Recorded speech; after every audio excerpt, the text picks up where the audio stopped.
Eu quero começar a palestra sobre depressão falando Filipenses 4:8. Tudo que é verdadeiro, tudo que é respeitável, tudo que é justo, tudo que é puro, tudo que é amável, tudo que é de boa fama, se alguma virtude há e se algum louvor existe, seja isso o quê? Então Deus está, através de Paulo, recomendando que o conteúdo do nosso pensamento tenha essas características. As pessoas corruptas que estão sendo presas pela Lava Jato têm essas características de pensamento? Talvez tenham numa hora de arrependimento, talvez tenham numa hora mais iluminada, mas deixa que o pensamento mal tome conta e os comportamentos são adequados. A gente faz o que a gente pensa, o que a gente pensa produz o que a gente sente, o que a gente sente leva ao que a gente faz. Então, a depressão, ela é uma doença, uma desordem, um transtorno afetivo. Afetivo significa dos afetos, dos sentimentos. É um assunto médico e psicológico, como também espiritual. Psiquiatras e psicólogos clínicos são treinados para tratar a depressão. Vou falar um pouquinho sobre como essa doença afeta as pessoas. Epidemiologia atinge 10% da população no Brasil, 15% da população em países ricos, países de primeiro mundo. Vou mostrar um mapa daqui a pouco. A Organização Mundial da Saúde prevê que em 2020 a depressão deverá ser a segunda doença do mundo, e 2030, no estudo prospectivo, deverá ser a primeira doença do mundo. Está avançando, nós estamos saindo de décadas de transtorno de ansiedade e entramos nos transtornos da depressão, e a cada 40 segundos uma pessoa se suicida no mundo. Nos Estados Unidos, dá mais de um médico por dia que se suicida, quase 400 médicos por ano se suicidam num país do primeiro mundo. Como é que pode isso? Então, por que, não é? 10 a 20% da população feminina, 3 vezes mais comum em mulheres, especialmente entre 25 e 45 anos de idade, 5 a 2% da população masculina, segundo aquele pesquisador.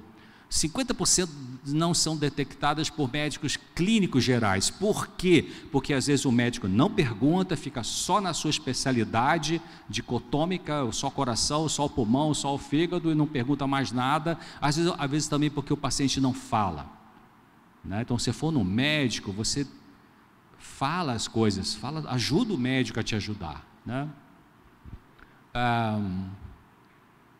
Mesmo no século XXI, menos do que 50% dos indivíduos com depressão procuram cuidados profissionais. Preconceito, acha que é frescura, acha que não precisa, Deus resolve tudo. Quem procura profissional de saúde mental não tem fé, ou não tem acesso, ou mora longe, ou tem que ir 3 da madrugada para a fila do SUS, ou só tem vaga para daqui a 3 meses, daqui a 3 meses já se matou. Então, como é que pode, né? Então acontece isso no século XXI. Pessoas com depressão severa queixam-se somente de sintomas físicos. Tem vários trabalhos sobre isso. Você jura de pé junto que não é depressão, mas é depressão. Tem muitas recaídas e, infelizmente, alguns tipos de depressão. Aqui o mapa da depressão no mundo, você pode ver que o Brasil está em 3º lugar em depressão no mundo. O primeiro lugar é a França, olha lá. Os Estados Unidos em 2º lugar. Gente, dos 3 primeiros países do mundo que tem depressão, 2 são de países de primeiro mundo, né? A Holanda, 4º lugar, dá uma olhada lá, né? Até Nova Zelândia, que diz que é um paraíso, 5º lugar. Que coisa, né? Índia, 15º lugar. China, 6,5, 18º lugar. Japão. O Japão tem muito suicídio também. O Japão, anos atrás, tinha uma doença chamada karoshi, que é uma morte súbita de jovens empresários. Por quê? Trabalhando 15, 18 horas por dia, sem férias, sem parar. De repente o cara, pum! Claro, o Japão cresceu, que foi uma coisa fantástica, mas, como dizem os americanos, pay the price. Paga o preço, claro, o teu corpo tem um limite, né? A ganância pelo crescimento, tudo isso tem um preço. E o karoshi está avançando agora na China. Então essa é uma imagem de tomografia por emissão de pósitrons, que mostra à esquerda a pessoa deprimida, um cérebro deprimido. Quanto mais pontinhos amarelos de cor de abóbora você pode ver ali, é sinal de que o cérebro está funcionando. Olha a pessoa com recuperação da depressão, como é que o cérebro voltou a funcionar e antes não conseguia funcionar. Essa outra imagem mostra coisa semelhante, um cérebro deprimido, o contraste mostra ali como que tem várias áreas cerebrais que estão desligadas ou mal ligadas ou não funcionando bem. Mais uma imagem mostra a pessoa normal e a pessoa deprimida. Então não é frescura, a pessoa com depressão de moderada para grave, vou falar os níveis daqui a pouco, ela tem uma alteração cerebral importante, o cérebro não está funcionando. Você já dirigiu um carro de 4 cilindros que deu tilt, só 2 está funcionando? Parece que não consegue, né, ter energia para funcionar. As causas são variadas, não tem uma causa, então tem predisposição genética, história familiar de transtornos mentais. Eu falei que predisposição é um fator, não é a causa. Se tua mãe teve depressão ou teu pai, não quer dizer que você vai ter que ter. Tem que ter outras coisas além da predisposição. Os fatores de desenvolvimento, por exemplo, puberdade precoce em meninas, que hoje está um troço assim epidêmico, né? As garotas querem, sabe, transar cedo e, enfim, babalada cedo e tudo precoce, né? Até Marta Suplicy, que é uma mulher bastante liberal, muitos anos atrás, ela é psicóloga, sexóloga, ela escreveu um livro, eu tenho esse livro de capa vermelha chamado Conversando sobre Sexo. Ela escreveu esse livro talvez uns 30 anos atrás, eu imagino, não lembro bem, mas ela fala ali de que os jovens adolescentes estão prontos fisicamente para ter sexo, mas não estão prontos emocionalmente. É isso, cara. Ah, não, mas a galera... E já atendi gente, eu trabalhava no Centro de Vida Saudável, anos atrás, empresários, e tem que ter cuidado para não expor as pessoas, mas empresários muito ricos, e que na conversa, assim, na patotinha, na recepção da clínica, não, eu levo meu filho lá para ter sexo com aquela mulher que eu sei quem é e tal, para ele ter experiência, porque quero casar para não dar errado. Alô, isso tem nada a ver, isso não é científico, meus amigos, não é. Se os jovens tivessem que ter experiência sexual antes de casar para ter melhor funcionamento dentro do casamento, então você tinha, a maioria da galera que casa hoje não separava, e a maioria está o quê? Não a maioria, mas de 2-1, quase no Brasil já está 2-1, de cada 2 casamentos, 1 separa, está melhorando um pouquinho, mas, né? A minha filha até fez a pesquisa, a TCC dela, a tese de conclusão do curso dela, foi isso, material fantástico, que até o Michelson e ela tentaram montar um livro, Michelson Borges, jornalista, e está ali, a CPB ainda não aceitou, quer fazer modificações, mandou para a Unaspress, e ela pesquisou muito esse assunto, achou artigo científico, ela ficou feliz da vida, pai, Deus me ajudou, achei vários artigos científicos mostrando essa questão de que sexualidade precoce pode ser um grande problema. Então, a história de transtornos mentais na adolescência, traumas não resolvidos, são fatores que podem contribuir para uma depressão, abusos sofridos na infância e na adolescência, vários tipos de abuso. Também fatores de estilo de vida contribuem para a depressão. Quais são? A pessoa não faz exercício físico, não se expõe ao sol, né? De uns anos para cá, a carência de vitamina D está sendo uma coisa complicada, isso verificando que tem a ver com várias patologias, a respiração, pessoas respiram mal, ritmo circadiano, que é o ritmo sono-vigília, pessoas às vezes dormem 10 da noite, outro dia dorme 2 da madrugada, outro dia não dorme, outro dia dorme 20 horas direto, enfim, aí o cérebro entra em tilt, ele não está entendendo o que está acontecendo, né? A nutrição, às vezes a pessoa tem uma nutrição muito destrambelhada também, vícios, várias coisas, tudo isso pode favorecer a depressão. Os fatores psicológicos que contribuem para a depressão são a falta de apoio social, eventos estressores. Tem aquele cardiologista, o Dr. Jim Ornish, da Universidade da Califórnia em São Francisco, num dos livros dele, eu li um livro dele fantástico chamado Salvando o Seu Coração, o outro é Amor e Sobrevivência, que ele começou a ver como cardiologista de que os fatores para a doença cardíaca, os fatores emocionais eram muito importantes, tão importantes quanto os fatores físicos, né? Colesterol alto, placa de ateroma e tudo isso, né? Então ele fala ali, ele faz até umas perguntas assim, se você ficasse doente, teria alguém que te levasse ao hospital? Se você precisasse fazer uma viagem de emergência e teria alguém de confiança para tomar conta dos seus filhos, tem várias questões que ele vai para testar se você tem apoio social ou você não tem apoio social. Eventos estressores positivos ou negativos da vida: nascimento de filhos, casamento, mudança de cidade, conflitos familiares, emprego, relacionamentos. Então, quando tem uma palestra que eu faço sobre estresse, que eu coloco ali na tela, os eventos da vida que mais produzem estresse. Tem uma tabela para adultos e uma tabela para jovens. Em adultos, dentre os 5 primeiros fatores da vida que produzem estresse, 4 tem a ver com família: morte do cônjuge, prisão do cônjuge. O pessoal do Lava Jato aí está sofrendo, né? Quem fica em casa lá. Como é que eles vão falar, né? Vou falar, quando o netinho de 8 anos me fala: por que o vovô está preso? Vai dizer o quê? Eles são injustos comigo? O cara não pensa, né? Então, são os fatores estressores. Eu botei ali casamento, nascimento de filho, porque nessa lista de eventos estressores, quando você vai casar, é um estresse. É um estresse saudável, mas é um estresse, né?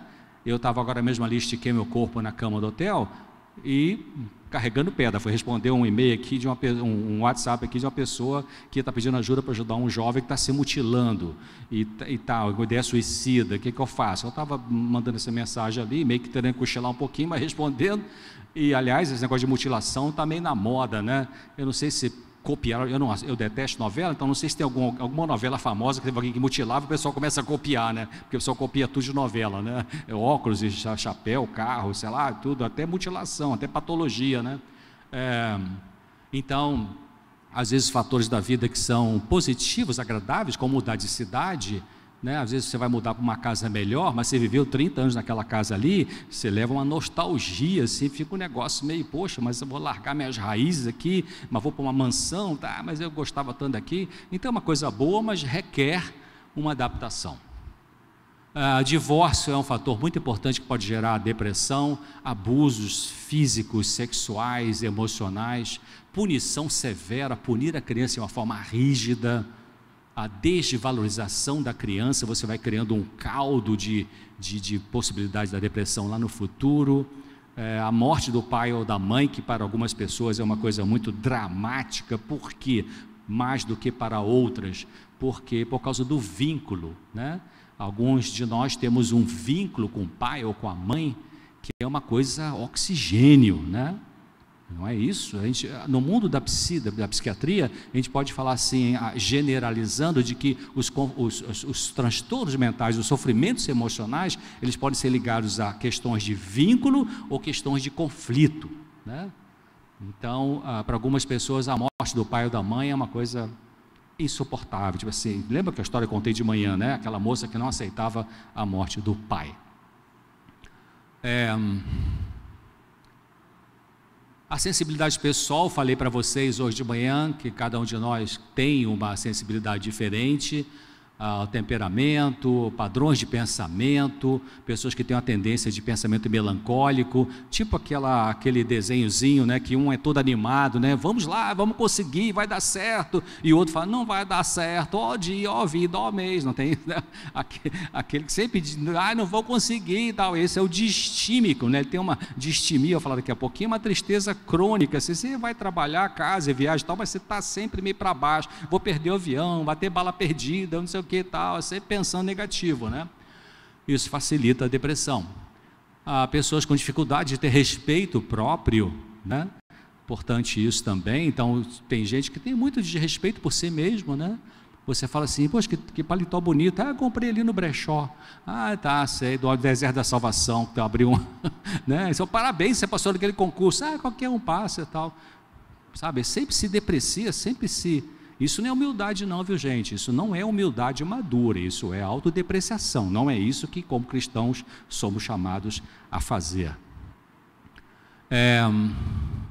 Condições médicas, às vezes pessoas têm medicamentos que podem facilitar o mau funcionamento cerebral, aliás, estamos super medicados. Eu diria o seguinte, queridos, quanto menos remédio você usar, melhor, né?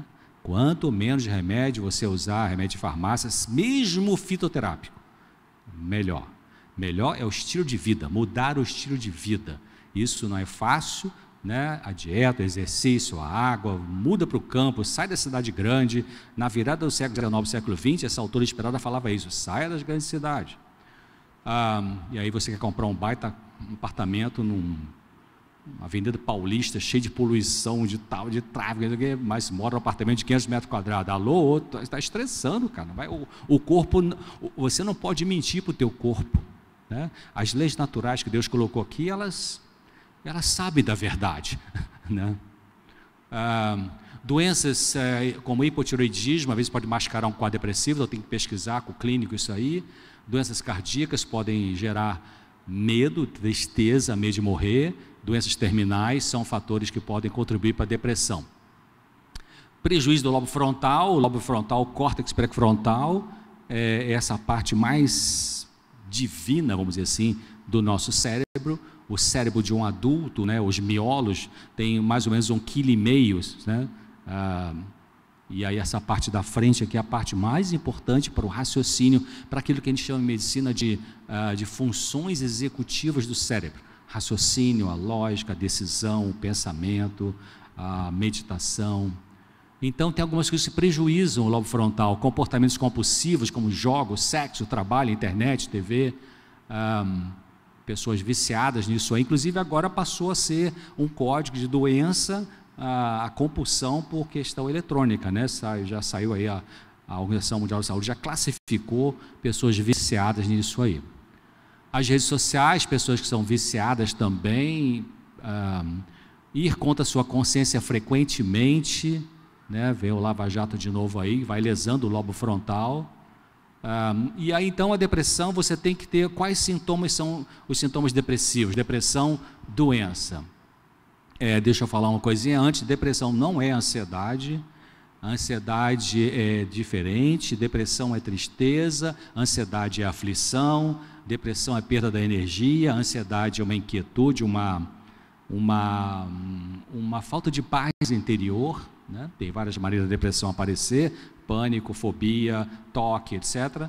Então a depressão, para ser feito um diagnóstico de depressão, nós temos que ter 2 sintomas principais. Tem que ter humor deprimido, a pessoa está triste o tempo todo, e a diminuição do prazer e do interesse. Coisas que davam prazer para ela, não interessa mais, inclusive sexo. E aí, depende do tipo do diagnóstico: depressão leve, moderada ou grave, distimia, ela vai ter que ter 3 ou 4 ou 5 dos outros sintomas ali. Alterações do apetite, pode ser para mais ou para menos. Alterações do sono também pode ser para mais ou para menos. Tem deprimido que dorme muito, tem deprimido que perde sono, tem insônia. E agitação ou retardo motor, é mais comum o retardo, a pessoa fica lenta, a fadiga, é difícil fazer uma tarefa que antes você fazia de pé nas costas, um sentimento de inutilidade e culpa: para que serve minha vida, não serve para nada, dificuldade de concentração e ideação suicida.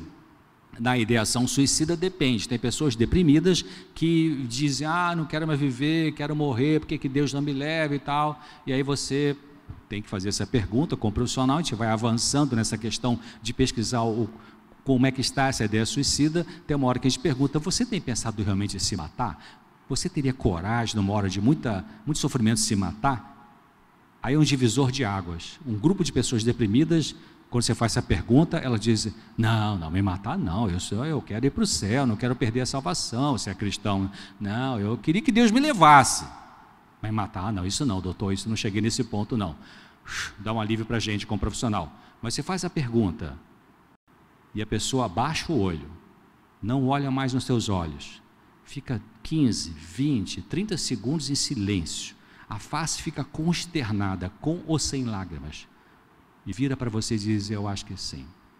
Aí é um risco, o risco está presente. A próxima pergunta vai ser: que forma você tem pensado em se matar? Aí a pessoa vai te dizer: eu trabalho no 10º andar na Presidente Vargas lá no Rio, eu olhei pela janela outro dia e tal, aí eu estava no metrô. Deixa aberto para mim, por favor. Deixa aberto. Eu estava no metrô, olhei para ali para os trilhos e tal, enfim, a pessoa te diz como que ela está elaborando uma ideia de suicídio. Essas pessoas, a família tem que estar de olho 24 horas por dia. Obrigado, querida.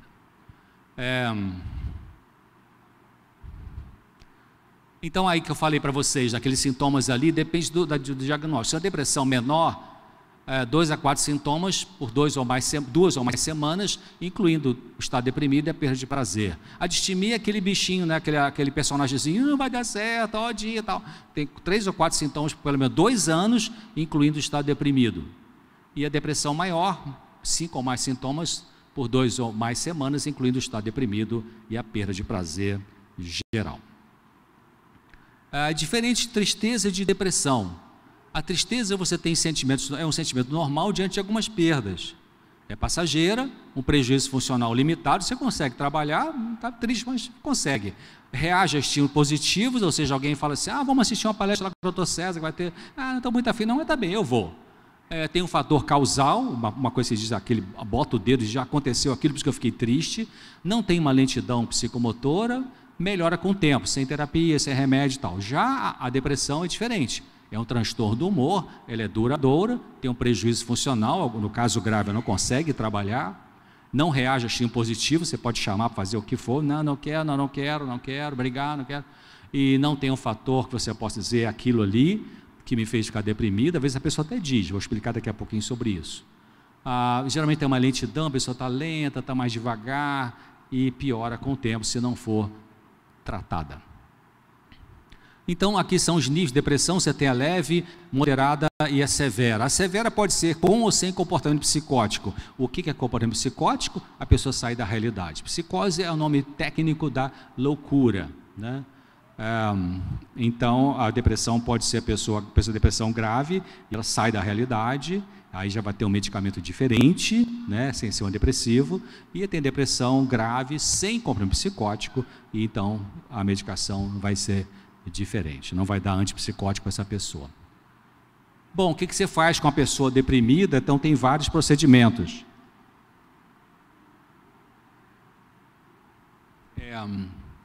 Você tem a medicação, você tem a orientação familiar, tem os cuidados físicos, tem a psicoterapia, o aconselhamento, e você tem a ajuda espiritual.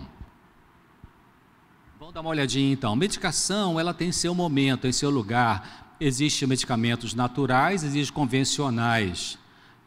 A erva de São João, que é o Hipérico perforatum,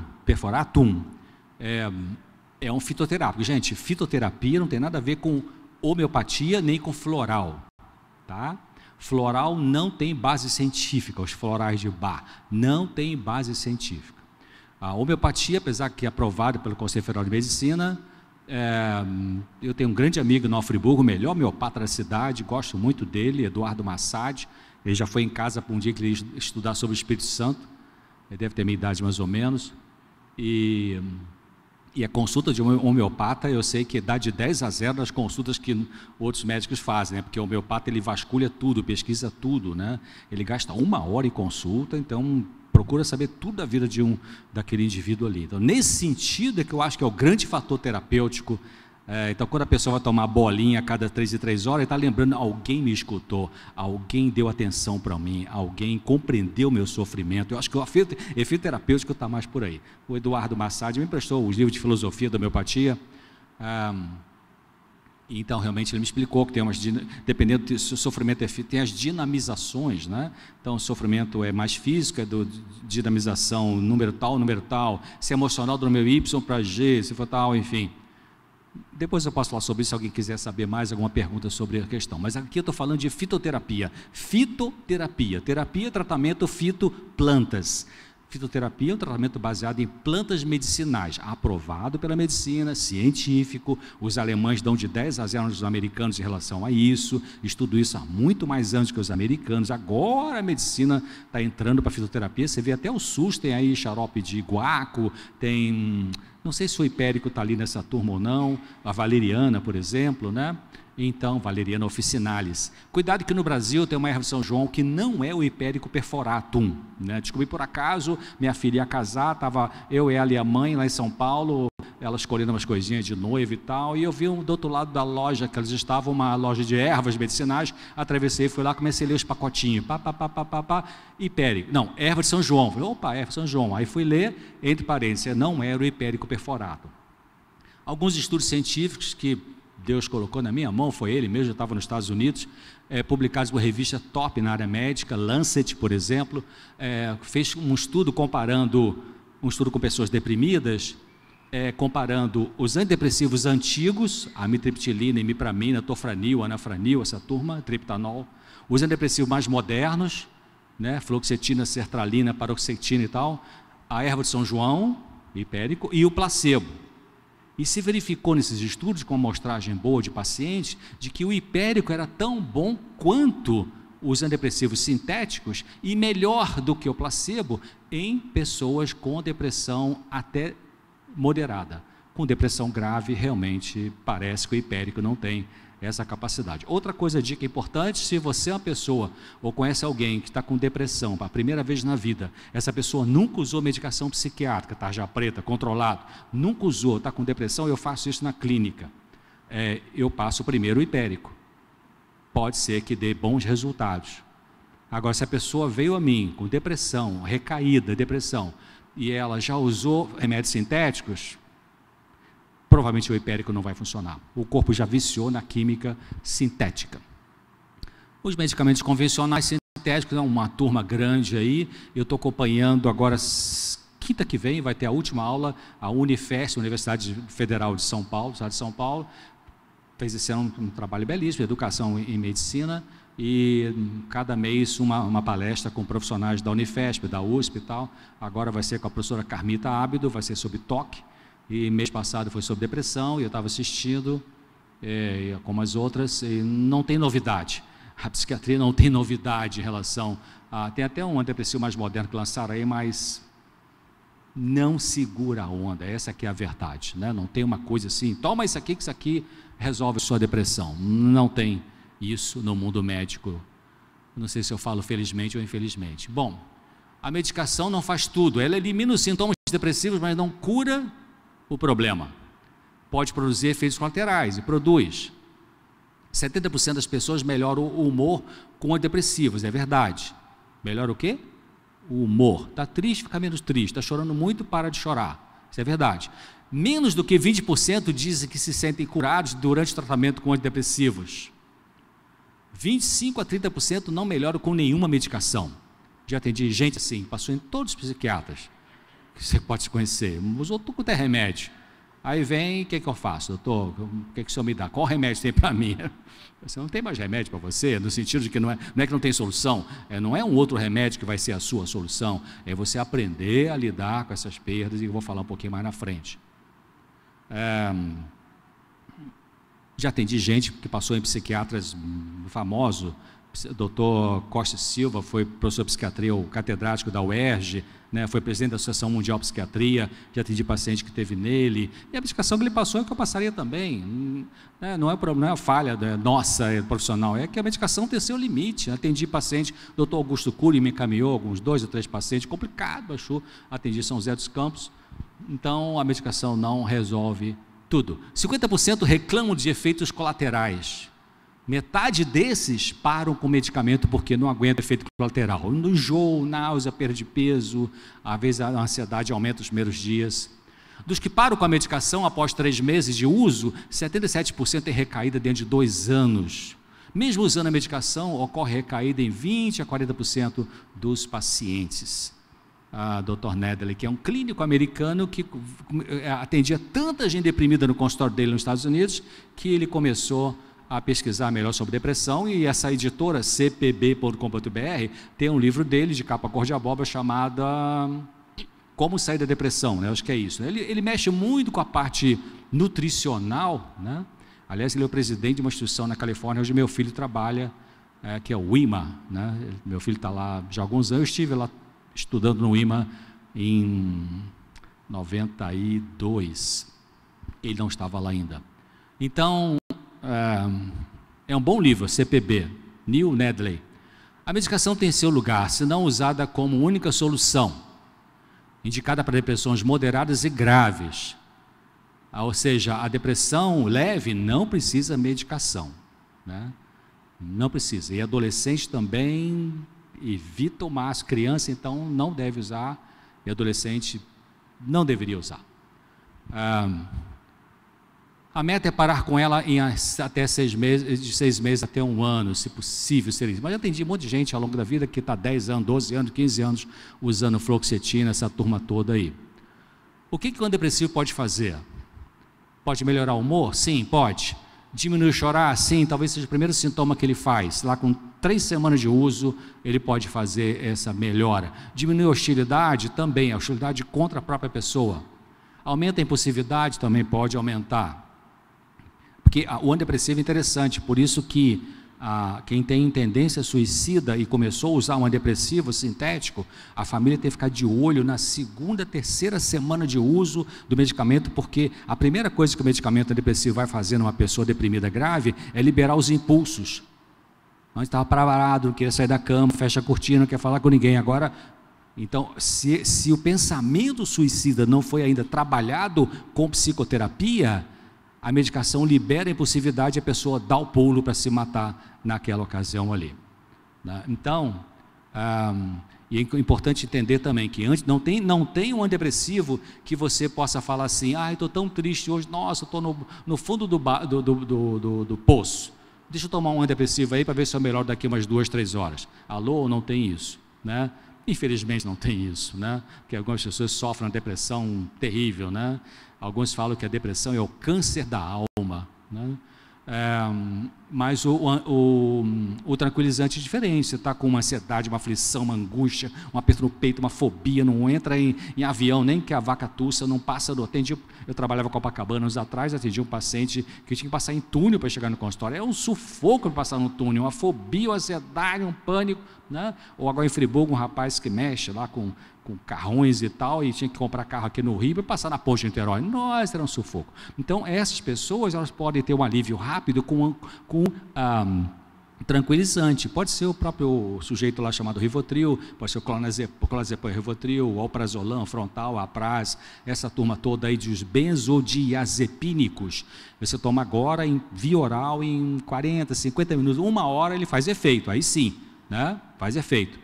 Para dormir ou para acalmar, mas antidepressivo não. Antidepressivo tem que tomar uma série, né, igual antibiótico, tomar uma série para depois lá na frente ele começar a fazer um efeito. E agora estou começando, Deus também colocou isso aí.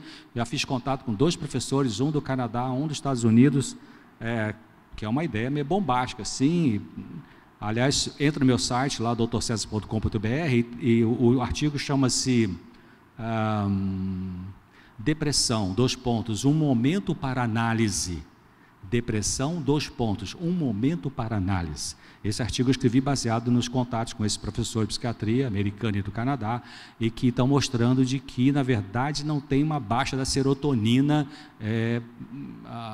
Tem até um artigo chamado Blue Again, né? Enfim, uma coisa interessante. Bom, a depressão, o depressivo pode causar uma atitude não me importo, diminuir respostas de alarme. A pessoa fica meio que, estou melhorando, mas também a vida continua uma droga, ele fica assim meio sem avaliar bem. Isso aqui são as referências científicas disso que eu estou falando.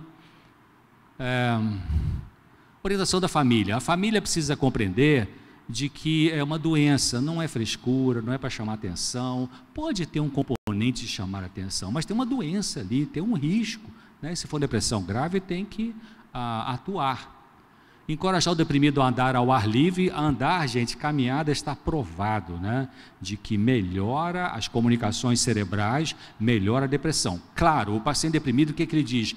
Doutor, quando eu melhorar da depressão eu vou caminhar. Mas é o contrário, tem que caminhar para melhorar, né? Porque queira ou não queira, acredite ou não, se você sai, levanta da cama, você se levanta, igual eu. Tem dias que eu estou zero, eu caminho, mas tem dia que estou com zero vontade de caminhar. Mas já aprendi o seguinte, então eu falo assim: César, você não quer caminhar? Tá bom, fica deitado aí, mas eu vou. Eu me levo assim, né? Sem vontade nenhuma, queria ficar lá lendo livro, ou ir no computador responder e-mail, ou escrever um artigo e tal. Mas eu sei que eu caminho por causa da cabeça, viu, gente? Não caminho por causa do corpo, não, caminho por causa da cabeça, né? Para a cabeça funcionar melhor. E realmente não é isso, né? Quando os dias que você está zero vontade, você vai caminhar e dali a meia hora você não está melhor? Está melhor. Que endorfina é liberado, né? Vários hormônios cerebrais são liberados quando você caminha. Vários estudos, mas um estudo feito com pacientes deprimidos que faziam psicoterapia, medicação e caminhada. E outro grupo, psicoterapia, medicação e não fazia caminhada. Esse grupo que fazia caminhada melhorou em 30 dias muito mais do que aqueles que não faziam caminhada. encorajar a seguir as instruções médicas, porque a pessoa deprimida diz, não quero, não adianta nada, não tem mais solução, não quero, não sei que não vai ter mais saída para mim. Quais são os pensamentos mais, eu vou deixar isso para frente, sobre os pensamentos. Então, observar constantemente o paciente com ideia suicida, já falei para vocês sobre isso aqui. Cuidados físicos que ajudam a pessoa deprimida. Exercícios, acabei de falar, aumenta a serotonina.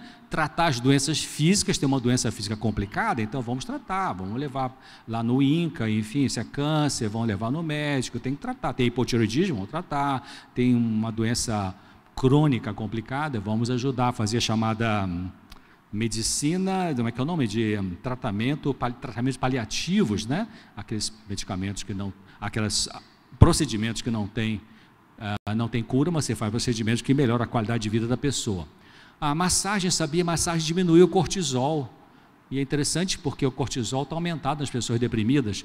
A evitar a cafeína amplifica os efeitos do hormônio, o efeito dos hormônios do estresse. O uso prolongado de cafeína diminui a serotonina e a norepinefrina.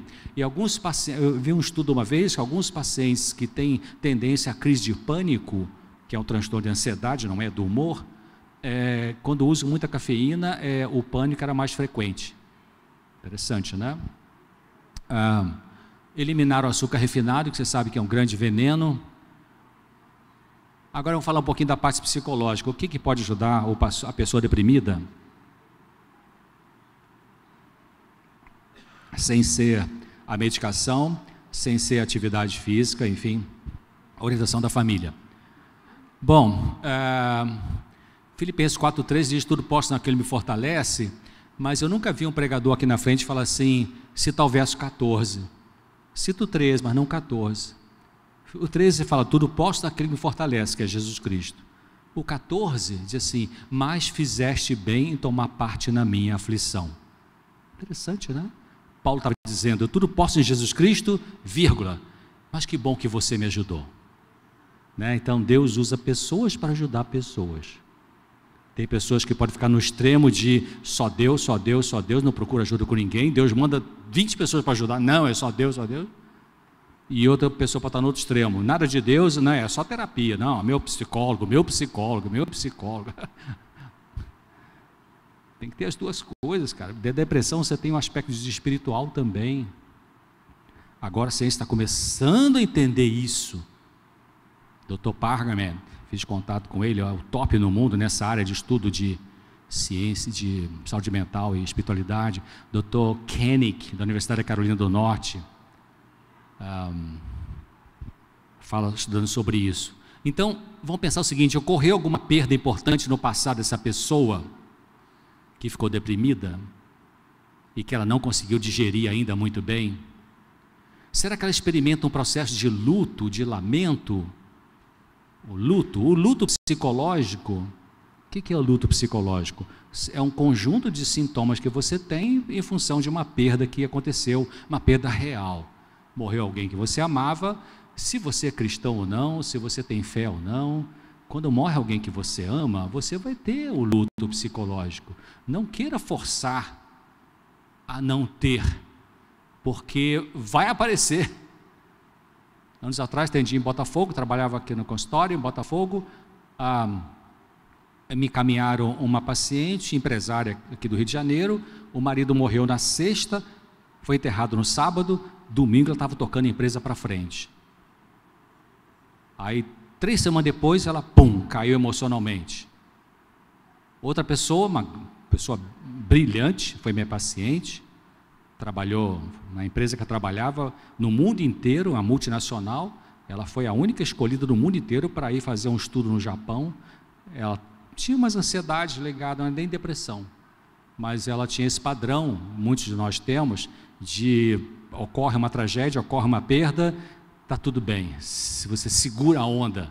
Toda família tem isso, né?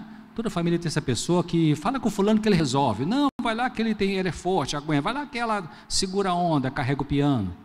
E toda família tem aquele ovelha negra, toda família tem o fraquinho, toda família tem um destrambelhado, toda família tem um inteligente, né? Essas pessoas, elas adiam É uma coisa inconsciente, né? Ocorre um trauma, ocorre uma perda importante, e elas resolvem tudo. Vai na funerária, vai fazer laudo, não sei o quê, pericial e tal, resolve, né, compra o caixão, vai lá, não sei, faz tudo. E os outros estão lá, me dá um remedinho que eu não aguento com essa perda e tal. E ela segura a onda de todo mundo e tal.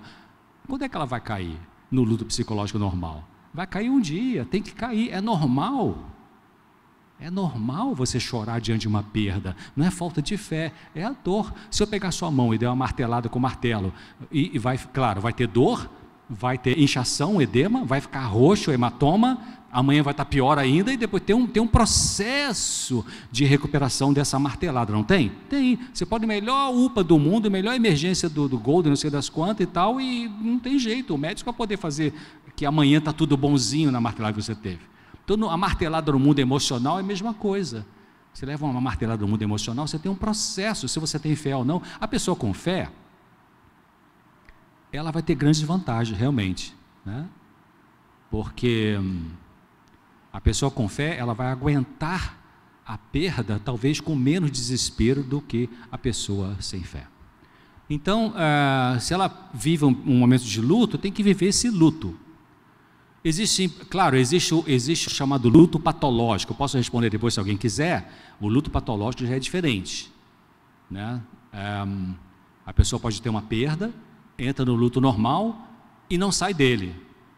Mas se não sai, então essa perda, esse luto pegou carona e a pessoa entra no quadro depressivo. Aí já é uma complicação do luto que a gente chama de luto patológico. Aí tem que ser tratado. Porque luto normal não tem que ser tratado. O que você faz com luto normal? O que eu fiz quando meu pai morreu em 96? O que eu fiz quando minha mãe morreu em 2011? Chorei, dormi mal alguns dias, ficava sem apetite, andava pela praça para ir para o consultório lá em Friburgo, uma coisa ruim por dentro, assim, um vazio, né? E, sabe, uma coisa, isso é normal. Bom, vou ter que lidar com isso, né? E passou, sim, passou. Fica a saudade, nunca vai embora, né? Mas fica. Então, já não dói como antes, mas a saudade fica. Existem importantes apontamentos hoje que ferem e não estão resolvidos. Tá? A pessoa desapontada, né? E não conseguiu digerir também isso aí, por isso está deprimida. Existe uma necessidade exagerada de amor para construir uma autoapreciação.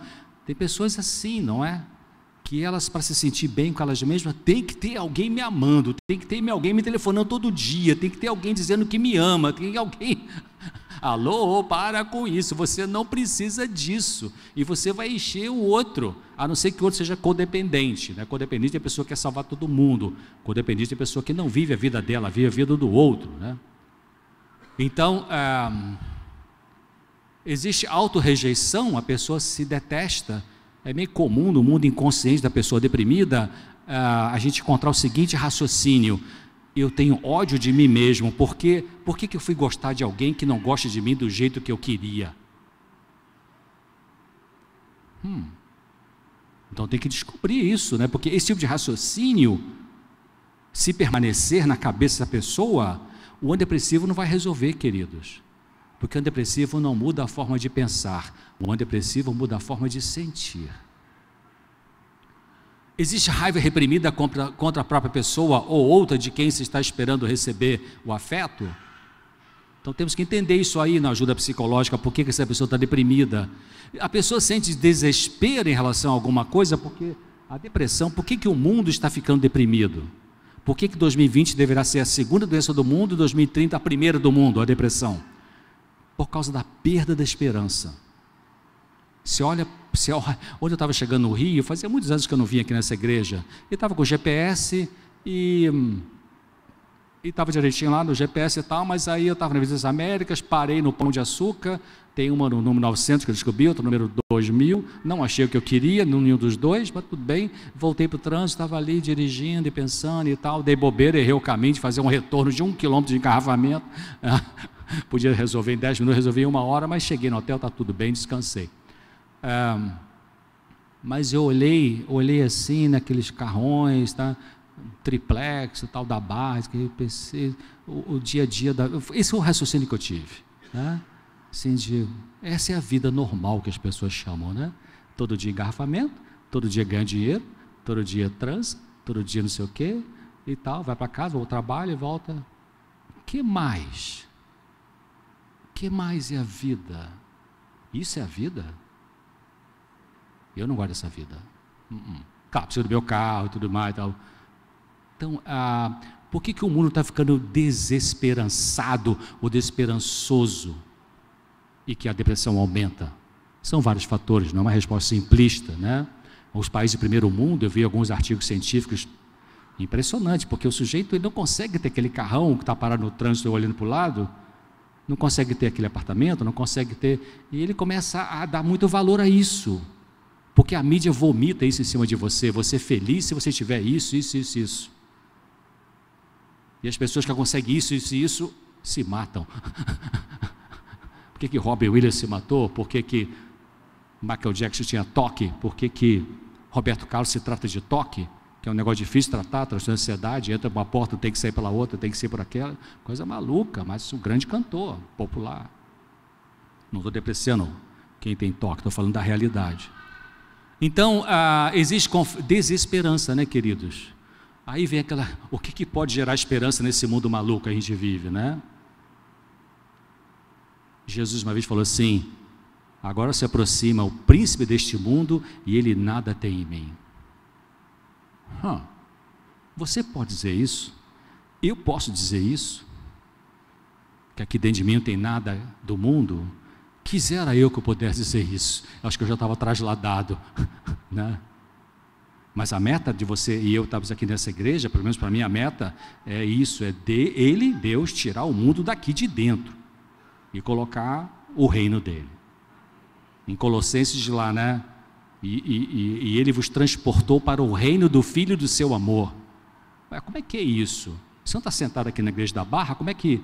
Então a experiência espiritual que Deus quer dar para mim e para você é isso, transportar eu e você para o reino dele, mesmo a gente tendo que ficar nesse reino aqui, nesse trânsito maluco, nessa cidade violenta e tal, mas que é tão linda, né? Uma vez estava embarcando para São Paulo, no aeroporto Santos Dumont, aí, aliás, aquele dia foi terrível, que parou o ar-condicionado, estava uma sauna na sala de embarque, aí tinha um cara todo de paletó, gravatinha e tal, a gente estava indo para Brasília, eu ia fazer palestra em Brasília, e aí ele meio que debochadamente falou: estou saindo da cidade mais violenta que tem aqui.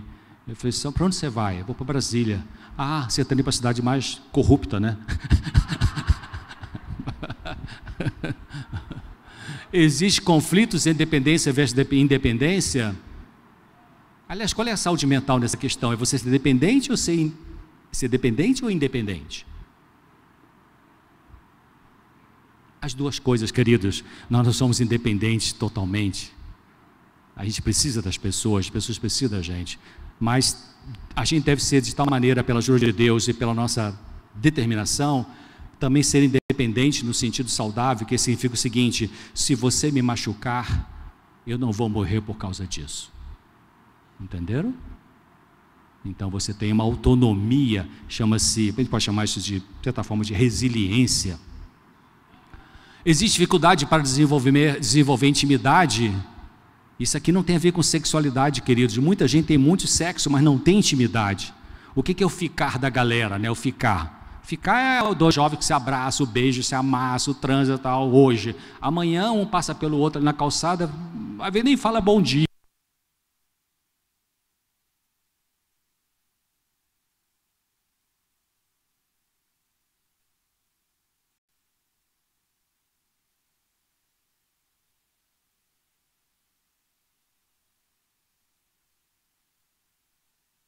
Um, dois, som. Então, a pessoa às vezes pode ter dificuldade de desenvolver intimidade afetiva. O Dr. Ornish, esse cardiologista, nesse livro Amor e Sobrevivência, ele explica muito bem isso, né? Ele começou a estudar isso e viu como que os pacientes com problema coronário, quando começa a melhorar a capacidade de intimidade, de sentir o sentimento e expressar o sentimento, eles melhoravam, dilatava a artéria. Que coisa interessante isso, como que a emoção ajuda. A pessoa perfeccionista está esgotada, tem a síndrome de burnout, né? Uma pessoa perfeccionista, ela pode ter, em algum momento da vida, uma depressão. Porque o que é a pessoa perfeccionista? É aquela que coloca em primeiro lugar as coisas e não as pessoas. E se coloca as coisas em primeiro lugar, ela perde os benefícios do vínculo de amizade, de abraço, de ajuda, de apoio. Pode fazer um quadro depressivo. A pessoa está apta para expressar e experimentar emoções dolorosas? Qual a diferença entre expressar e experimentar? Expressar é você verbalizar. Se você é uma pessoa que fala muito dos seus sofrimentos, talvez você tenha que parar de falar e ser mais grato, cultivar gratidão. E se você é uma pessoa que não fala, sempre reprime, está sofrendo por chuchu, como é que você está? Está bem? Não, está tudo bem. Você nunca fala para ninguém o que você está sofrendo. Não é isso também que a gente tem que ter, não é 8 nem 80, né? Jesus chegou a falar, minha alma está triste, fica aqui comigo, porque minha alma está triste até a morte. Não foi isso que ele falou? E você vai desejar as tuas nações, no capítulo chamado Getsemane, essa autora fala assim, e até decorei, ele, Jesus, foi ter com os discípulos para ouvir umas palavras reconfortantes. Na dor, a gente precisa de um ouvido amigo que nos escute, escutar com o coração, né? Também.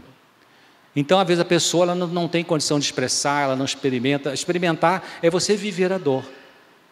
Experimentar é você viver a emoção. Lembra que eu falei de manhã? Algumas pessoas vão na consulta psicológica e sai pior do que quando entrou, sai com mais angústia do que antes. Por quê? Porque a angústia está ficando consciente, porque ela está tomando consciência da dor original, e isso dói mesmo, a dor dói, né? A cura dói. Tem uma jornalista famosa aí que eu estava fazendo palestra na clínica São Roque, lá em Ibiúna, clínica Vida Natural, ela estava lá com 2 amigos médicos meus, ela escreve para o Estado de São Paulo, falando da Band News, e ela leu um artigo meu, A Cura Dói, e tocou muito, e ela começou a pensar nisso, a cura dói. E conversamos lá, eu, os amigos, ela, e ela melhorou. Bom, o que a pessoa deprimida perdeu? Importante pensar nisso. Às vezes você pergunta assim, desde quando você está deprimido? Desde quando você está deprimida? Setembro de 2017, descobri que meu filho estava usando maconha. Agosto de 2015, eu descobri no WhatsApp meu marido de papo lá com uma sirigaita. Expressão engraçada, né? Enfim, desde lá para cá, maio de 2015, minha mãe morreu. De lá para cá, eu fiquei deprimido, deprimida. Então, às vezes a pessoa, ela bota o dedo e fala assim, desde que aquilo aconteceu. Mas você sabe, a coisa mais importante para ajudar a pessoa a sair de uma depressão, não é entender o fator que supostamente gerou a depressão. Não é quem ela perdeu, a pergunta mais importante. A pergunta mais importante é, o que ela perdeu com esta perda? Perdeu estabilidade? Perdeu a sensação de ser alguém? Perdeu os pés, né? Como se puxasse o tapete, porque colocava uma dependência muito grande nessa pessoa? O que ela perdeu com essa perda? Perdeu o valor próprio? Perdeu, enfim, o quê? Então é importante isso, né? A gente ajudar a pessoa a sair da depressão. Será que a pessoa admite agora a sua impotência, que não consegue sozinha? Algumas pessoas que finalmente admitem que não são deuses e que por isso tem hora que cai.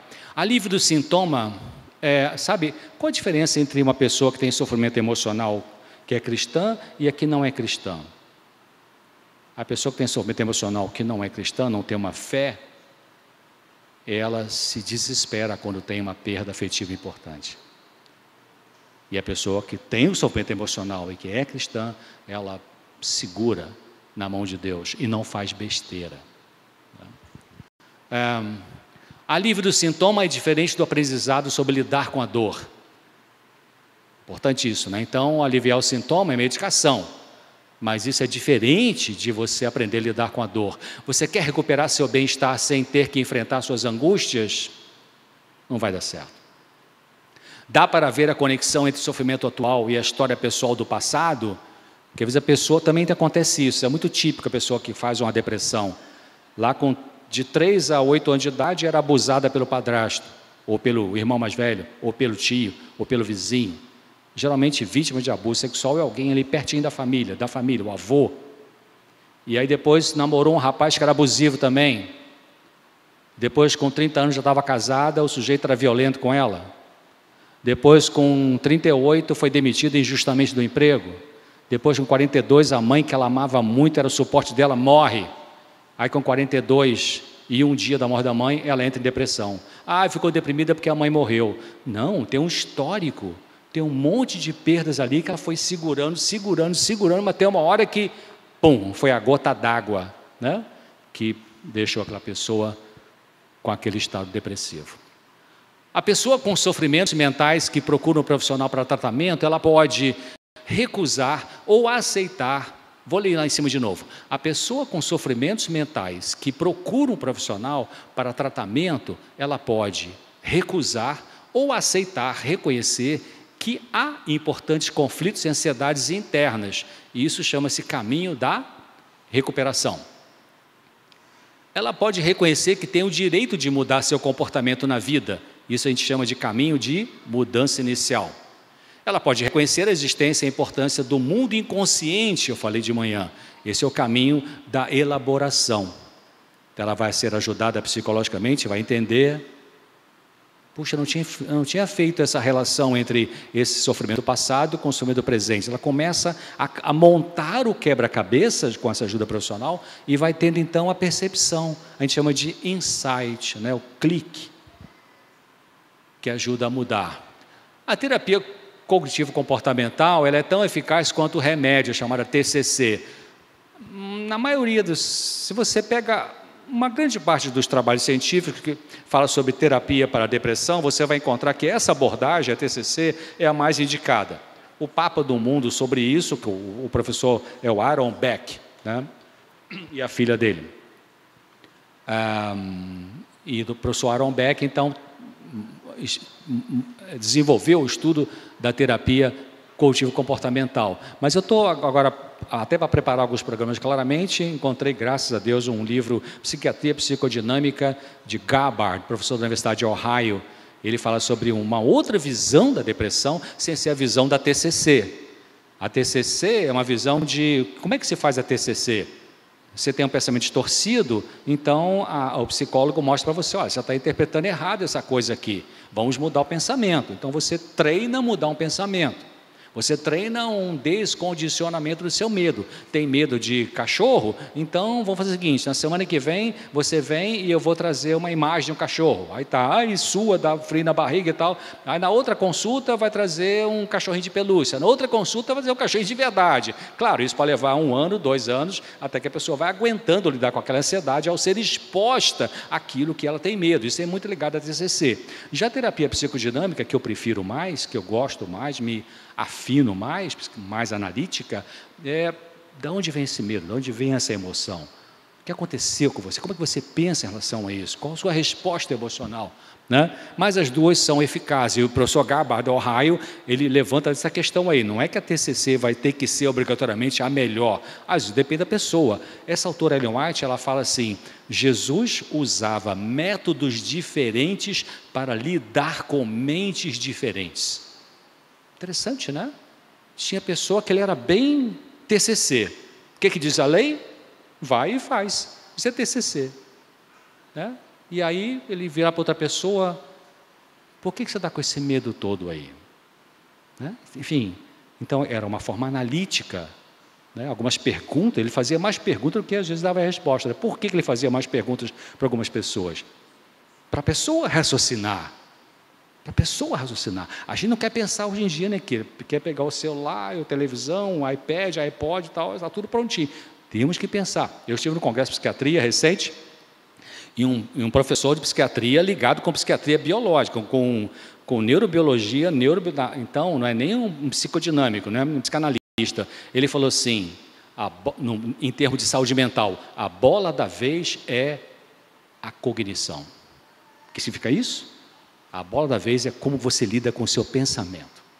É verdade, né? Você vai analisar o pensamento, vai aprender a lidar com seus pensamentos para que as emoções sejam melhores. Então, a TCC faz com que as recaídas sejam menos prováveis de ocorrer. Muda a bioquímica cerebral. Eu mostrei aquele trabalho publicado na Nature em 2006, mostrando como a psicoterapia muda o cérebro, a contribuição da neuroimagem funcional. Então, a palavra muda o nosso cérebro. Essa palavra aqui muda para melhor, né? Outras palavras não sei. A TCC, a cognição é um pensamento. É o que você pensa em certo momento. A cognição exerce um forte impacto sobre como você se sente. Perceberam? O pensamento exerce um forte impacto sobre como você se sente. Seus sentimentos resultam das mensagens que você dá a si mesmo pela sua cognição, pelo que mais você pensa. Seus pensamentos têm mais que ver com como você se sente do que o que realmente está acontecendo em sua vida, né? Então eu estava sábado passado, fim de semana passado, fazendo uma palestra num congresso sobre homossexualidade lá em São Paulo, e o Flávio, que era o organizador do congresso, estava explicando as causas da homossexualidade, e ele falou, então, algumas crianças, alguns garotos, falando sobre homossexualidade masculina, eles podem ter tido realmente um pai ausente em vários sentidos, mas eles podem ter interpretado que o pai era ausente e não era. Opa, então a lente com que você interpreta a realidade pode estar distorcida. Não é que a realidade, não é que o pai não te amava, não é que a mãe não te amava. Interessante isso, né? A gente pensar nisso. Então, o que pensamos afeta quem somos. Esse aqui é um trabalho publicado no Jornal Brasileiro de Psiquiatria, aqui do Estudo de Psiquiatria da UFRJ, e eles analisaram o tipo de pensamento, distorções de pensamentos em pacientes deprimidos. Eu vou falar que é a distorção de pensamento já. As distorções de pensamento são altamente prevalentes em deprimidos. Um estudo feito com 75 voluntários, que é esse estudo, entre 18 e 65 anos de idade, mostrou isso. As distorções de pensamento estavam presentes em 67% dos deprimidos. No modelo cognitivo, né, nessa visão cognitiva da depressão, o humor e o comportamento negativos seriam resultados de pensamentos e crenças psicológicas distorcidas, interferindo tanto no surgimento quanto na manutenção da depressão. Ou seja, se você continua com pensamento distorcido, mesmo usando um bom antidepressivo, com uma dosagem correta, terapêutica, você não vai sair da depressão. Melhora o sintoma, mas a distorção não foi corrigida. E o que é distorção? Bom, vamos lá. Alguns tipos de... Bom, ainda nesse estudo, né, a maior distorção era a desesperança. Quais são as frases mais comuns que um deprimido usa quando está na depressão? A vida não faz sentido, sou um peso para os outros, ninguém me dá atenção, é melhor eu ir embora do que ficar aqui preocupando as pessoas, não tem mais saída. Esses são os pensamentos que ficam rodando na cabeça da pessoa deprimida. De desesperança. Depois vem pensamentos de mania de doença, hipocondria, ideia de fracasso, desejo de morte e outras coisas. Então as distorções, essa mulher, ela teve uma depressão grave, com ideia suicida. Olha o que ela pensava quando começou o tratamento da depressão. Ela pensava diariamente assim: estarei melhor morta. Meu bebê ficará melhor sem uma mãe deprimida. Meus pais não gostam de mim e será melhor eu não estar por aqui. Meu marido não me quer, assim ninguém me quer. Nunca serei capaz de lidar com a minha vida. Ela vivia pensando nisso. Usava medicação, melhorava o sintoma, mas caía de novo. Troca de medicação, aumenta a dosagem. Mas continuava pensando assim. Se você continua pensando assim, não tem medicação que vai resolver, queridos. Aí ela entendeu isso e começou a mudar a forma de pensar. Ela trabalhou com isso, duro com ela. Me recuso a ficar pensando o que é melhor morrer. Minha vida está nas mãos de Deus.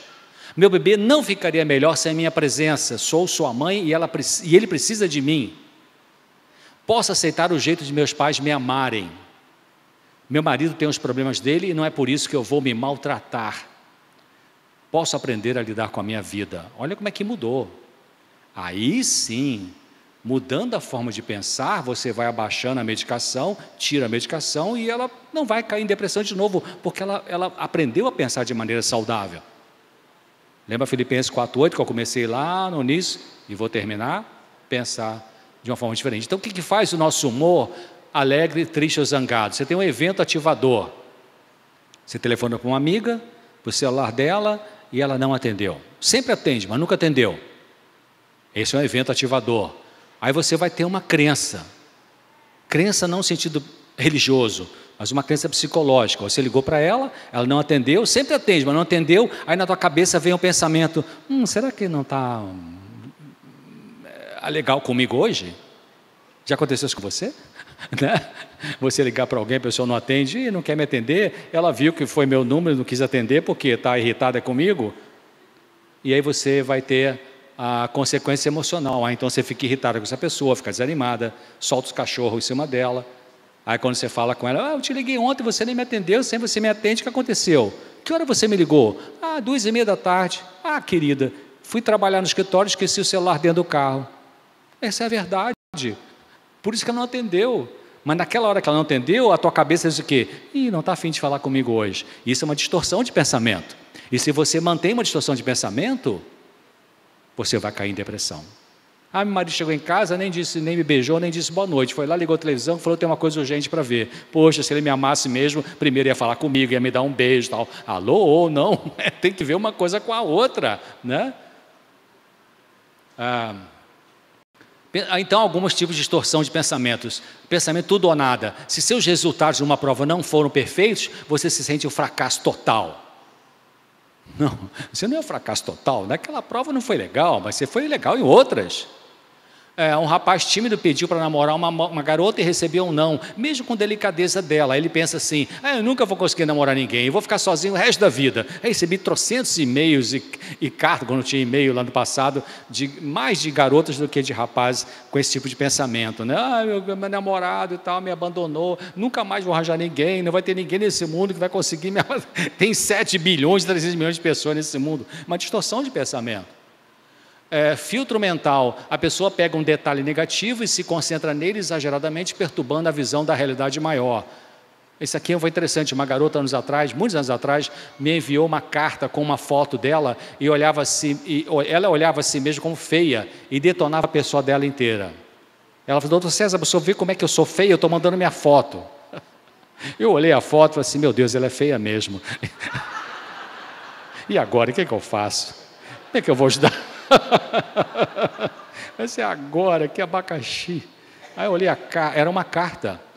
Olhei a foto, olhei a carta, olhei a foto, olhei a foto. Aí, pim, que letra linda. Uma letra linda. Eu acho minha letra feia. Pensei: puxa, se eu tivesse uma letra dessa, seria tão legal. Linda. Aí comecei, peguei e respondi por aí: você já viu? Tem coisas bonitas em você. Eu não falei que era feia, claro. Né? E tem pessoas tão bonitas fisicamente, são tão vazias por dentro, né? Só tem a beleza física, mais nada, né? E com algumas pessoas muito ricas, só tem dinheiro, não tem mais nada. Então, distorção. Você telefona para alguém, sabe que a pessoa, isso eu já falei aqui, tal. Então, as crenças distorcidas nos prejudicam a nós mesmos e, usando-as em nossos relacionamentos, prejudicam os relacionamentos, né? O que fazer com elas? Primeiro você vai identificar. Peraí, realmente eu estou distorcendo aqui. Não é verdade isso. Deixa eu primeiro checar se aconteceu isso antes de dizer para mim mesmo de que esse pensamento é válido. Deixa eu ver a realidade. Deixa eu ligar para essa pessoa para saber o que aconteceu. Faça isso, né? E você vai conhecer a verdade e você vai praticar essa verdade. Então, escute seus pensamentos. Faça esforço para perceber possíveis crenças errôneas por detrás de seus pensamentos. Se uma menina foi criada num lar em que a mãe era frustrada com o marido e ela vivia escutando essa mulher, mãe dela, falando assim: não sei para casar com teu pai, um homem é tudo igual, ai que droga, puxa, onde é que eu estava com a cabeça quando eu comecei a namorar esse homem e tal. Se essa menina cresce num ambiente assim, qual é a crença que vai entrar na cabeça dela sobre homem? Homem é droga, homem não presta, homem entristece todo mundo. Ela cresce com essa crença. E pode até arranjar um cara que seja ruim mesmo, só para provar que a mãe tinha razão, né? Então essas crenças, elas vão entrando profundamente na cabeça. Cuidado com o que você diz para uma criança, queridos. Se existe esse é o meu pensamento, não é o senhor que diz isso, é o César que diz isso, né? 2 pessoas no mundo que você nunca deveria mentir, não deve mentir nunca, né? Mas 2 especiais, no meu modo de ver, criança e esquizofrênico, psicótico. Por quê? Ele sabe a verdade. Ele sabe a verdade, né? O esquizofrênico tem por fora o que a gente tem por dentro, bem trancadinho. Só que ele não sabe tudo estrambelhado. Mas geralmente tem uma inteligência grande, etc. Alguns casos. E a criança, então, quando a criança diz... Sabe aquela questão? A mãe está trocando a fralda do bebê, mora numa casa, tem uma roupinha no varal, aí vai começar a chover, o telefone toca, a panela do feijão está lá e está na hora de tirar e tal. E aí toca o telefone e a mãe fala para a filhinha de 6 anos, filhinha, vai lá, atende para a mamãe está ocupada agora. A filhinha vai lá, atende, eu quero falar com a tua mãe. Mãe, é para você. Fala que eu não estou. Fala que eu não estou? Peraí. A mãe está aqui, está falando que não estou, como é que é isso? Isso dá um tilt na cabeça da criança, né? Você não tem que dizer toda a verdade para a criança, mas não diga nunca uma mentira. Faça esforço para substituir essas distorções de pensamento pela verdade. Faça esforço para escrever, sabe que escrever ajuda muito terapêutico escrever. Bom, pensamentos saudáveis não nos vêm naturalmente. Esse dia eu estava respondendo um WhatsApp para um rapaz que tem muito pensamento distorcido. Ele falou assim, poxa, eu não sabia que eu tinha que lutar pelos meus pensamentos saudáveis. Eu achava que eles iam surgir naturalmente. Não surgem naturalmente. Temos que lutar por eles. Precisamos educar nossos pensamentos. Isso exige esforço, consciência, meditação. E eu reconheço que às vezes cansa, mas é assim. Então eu termino com Filipenses 4:8. Eu comecei com ele e termino com ele. Tudo que é verdadeiro, tudo que é respeitável, tudo que é justo, tudo que é puro, tudo que é amável, tudo que é de boa fama, se alguma virtude há e se algum louvor existe, seja isso que ocupe o vosso pensamento. De dentro de mim brota um monte de besteira, um monte de coisa assim, cabeluda, tal.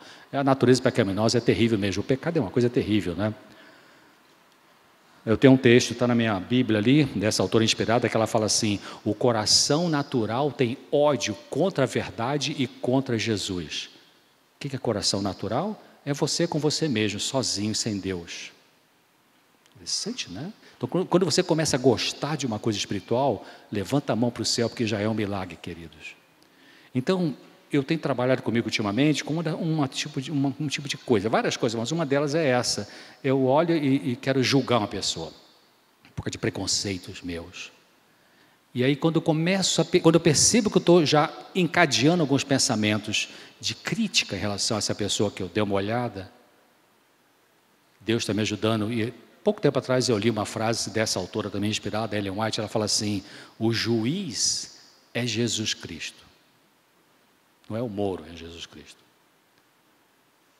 Aí eu digo para o meu César, quando eu me pego nesse pensamento de crítica de alguém, César, você não é o juiz. Aí eu trabalho comigo, para com isso. E eu luto e não deixo esse pensamento tomar conta da minha cabeça.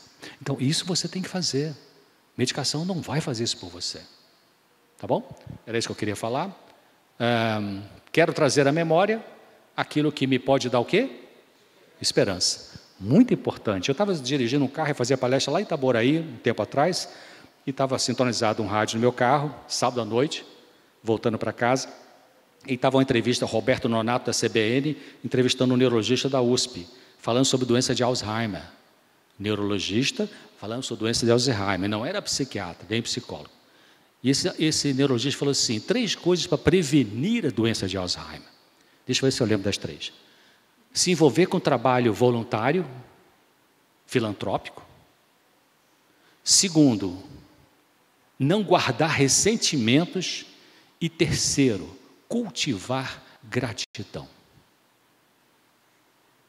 Eu estudei nos Estados Unidos, uma instituição, termino com isso, e que forma missionários, na Geórgia, 2 horas acima de Atlanta. E tinha uma enfermeira americana, Jennifer, e ela foi fazer uma mission trip, uma viagem missionária, num país da África. Então saiu de um país de primeiro mundo, como o Bradley, né? Bradley Mills, que está fazendo trabalho na Amazônia com as lanchas. Conheço bem o Bradley, americano, largou os Estados Unidos, está lá no meio de malária e tal, e ele e a esposa. e com os filhinhos, maravilhas, cara. Eu não conseguiria fazer isso, né? É Deus que faz isso, né? E aí a Jennifer depois ela voltou da viagem missionária e fez um report, um relatório lá para a gente ver, num JA à tarde. E então ela falou que ficou numa vila muito pobrezinha, e ela ajudava como enfermeira, e ficava num barraquinho lá, e não tinha chuveiro. Ela tinha que tomar banho de madrugada, ela ia para um riachozinho que tinha perto da barraquinha dela, ia lá, ficava só de roupa íntima e deitava do lado e jogava água por cima assim, do corpo para dar um banho de gato, tipo assim, né? Ela então falou assim, poxa, eu voltei agora para os Estados Unidos, estou aqui, quando eu abro o chuveiro, maravilha. Eu lembro disso, Deus está me ajudando assim, eu abro o chuveiro assim, maravilhas, água, maravilha. Assim. Cultivar gratidão. Ok, queridos, era isso que eu queria falar hoje à tarde, vamos ter agora um momentinho de pergunta e resposta. Obrigado pela atenção de vocês.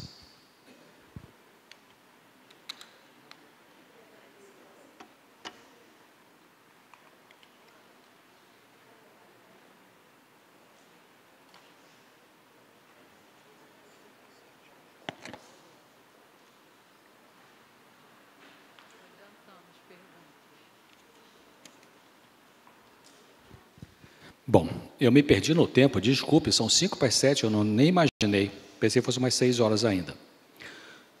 Vamos lá. A constelação familiar é uma terapia espiritualista? Já me perguntaram isso várias vezes por e-mail, confesso que eu não sei como é que funciona isso, não sei. Não mexo com isso, não tenho informações, não posso falar sobre isso. Não sei. Quando as pessoas, umas 2 ou 3 ultimamente me mandaram e-mail e eu respondi...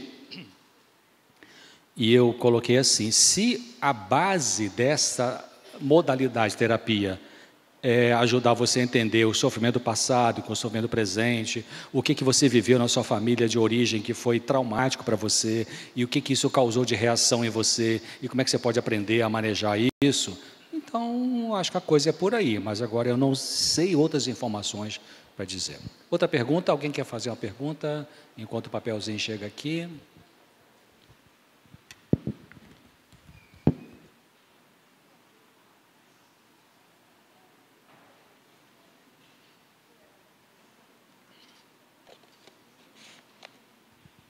Não tem mais pergunta?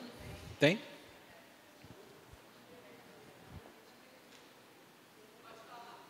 Pode.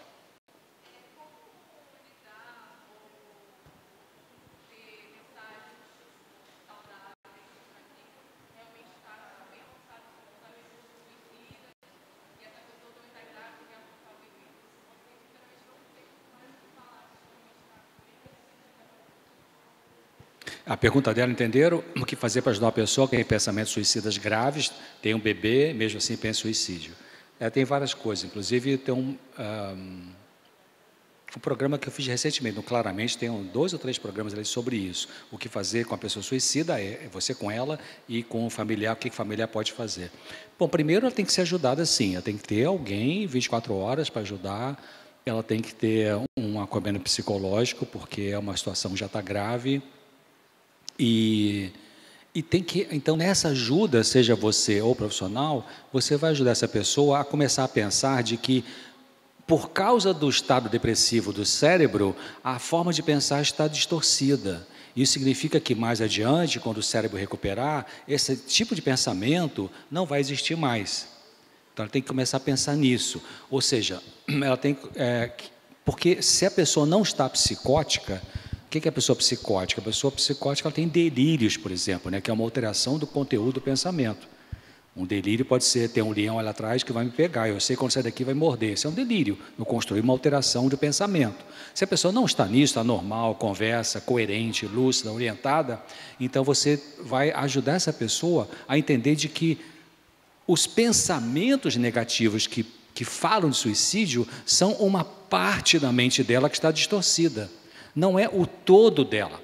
Então, você vai explicar de que a neuroquímica cerebral, substâncias cerebrais, quando estão desreguladas, funcionando mal, colaboram com esse tipo de raciocínio. Mas ela tem que dar 2 passos para trás e olhar esse pensamento suicida e dizer para ela mesma, puxa, que chato ter esse pensamento suicida na minha cabeça, mas eu vou lutar para não deixar que eles tomem conta de mim. né? O Dr. Cury, num dos livros dele, ele fala isso: saia do palco, vai na plateia e olha você aqui. Nossa, que pensamento maluco veio na minha cabeça agora aqui. Então, esse tipo de autoanálise a gente tem que fazer. Ela pode começar a fazer isso, né? E começar a pensar, por que eu comecei a desenvolver esse pensamento suicida? Que tipo de situação na minha vida eu não estou aceitando e que, portanto, eu acho que o melhor é morrer? Porque a pessoa suicida, no fundo, ela não quer morrer. Ela não sabe viver com a dor que ela está tendo e ela acha que a dor que ela está tendo não tem saída. Então a única saída é apagar é sair da realidade. Então você vai explicar para ela, isso que você está vivendo agora é um momento. Ah, mas vai ser assim o resto da vida. Como você pode provar isso? O teu pensamento está dizendo que é o resto da vida, né? Mas não é uma realidade. Então você vai ajudar a quebrar esse pensamento depressivo, suicida, com ajuda, deixar ela desabafar. Você vai deixar ela desabafar, vai deixar ela falar, né, quando ela começar a falar que quer morrer, por que Deus não leva, e que ela já perguntou quanto é que custa lá o veneno cheio das contas que tal. Então deixa ela desabafar. Depois que ela já desabafou o suficiente, então você começa a explicar essas coisas para ela. Seu pensamento é distorcido. É igual se você pegasse um óculos que a lente não é a sua, você vê borrado. Ah, tá vendo? A minha vista está horrível. Não, é porque está com a lente errada. Então a pessoa com pensamento suicida está com a lente errada. Se trocar a lente, o pensamento muda. Então isso demora? Não sei. Demora tanto tempo quanto ela vai precisar para ter a correção da forma de pensar. Né? Então isso que você pode fazer, dar o apoio, falar com a família para não deixar ela sozinha, explicar muito para ela. Eu tinha uma paciente deprimida grave, professora, não adventista, poderia ser, e ela tinha uma ideia suicida grave. Ela tentou suicídio algumas vezes, e uma das vezes foi que no quarto dela tinha uma madeira assim, exposta e tal. Ela jogou o lençol e botou no pescoço. Na hora que ela foi pular, o marido entrou no quarto, enfim, e quando o telefone tocava, eu já arrepiava, né, assim, via o telefone dela. Então ela tem 2 filhas, já morreu por outra situação. Ela tem 2 filhas e uma das filhas teve um bebê. Então quando ela foi ao meu consultório e ela falou sobre isso, e eu falei assim: que legal, maravilha, o bebezinho tá lá. Olha, esse bebê é muito importante para você, muito importante. E sabe que ela se concentrou nisso para tentar ser uma avó. Então isso deu sustento a ela. Quando vinha para pensamento suicida, ela lembrava da netinha, acho que era a netinha, e não, e a netinha precisa de mim, eu gosto dela e tal. Então, dizer para a pessoa deprimida que se ela se matasse, o filho, a filha, mesmo bebê e tal, ao saber da morte da mãe por suicídio, seria um trauma que nunca mais ia sair da cabeça dessa criança. Então, diga isso para ela, né? Não de cara assim, mas um pouquinho mais na frente.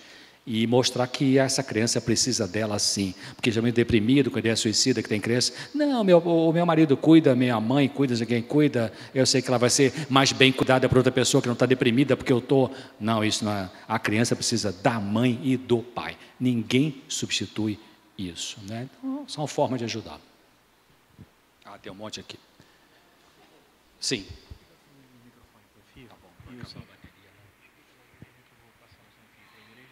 Tá. Ele está dizendo que vai passar o microfone sem fio para quem quiser fazer pergunta, e eu tenho aqui já várias perguntas. Vamos ver aqui. Lítio 5-HTP pode usar juntos com antidepressivos? Se não, por quê? Eu acho que sim. O lítio não é a medicação de primeira escolha para depressão. O lítio é usado para depressão na fase bipolar. Então é diferente, né? Essa questão de que, eu fui no médico, o doutor, ele falou que eu estou com baixa de lítio, tem que tomar lítio para melhorar. Alô, não é isso. Lítio é um oligoelemento que tem muito pouquinho no nosso corpo, não precisa tomar. Não existe a pessoa que tem uma doença por baixa de lítio. O que existe é quando a pessoa precisa usar medicação chamada lítio, carbonato de lítio, né? A marca famosa é Carbolin, Carbolítio. Como essa medicação é muito tóxica, então, depois que a pessoa começa a usar, está na fase depressiva da doença bipolar, ou está na fase de agitação também da doença bipolar, o lítio pode ajudar. Então, a gente passa o lítio para a pessoa, geralmente 450 mg 2 vezes ao dia, ou começa com 300 2 vezes ao dia, e depois de uma semana dosa a litemia, que é a dosagem de lítio no sangue.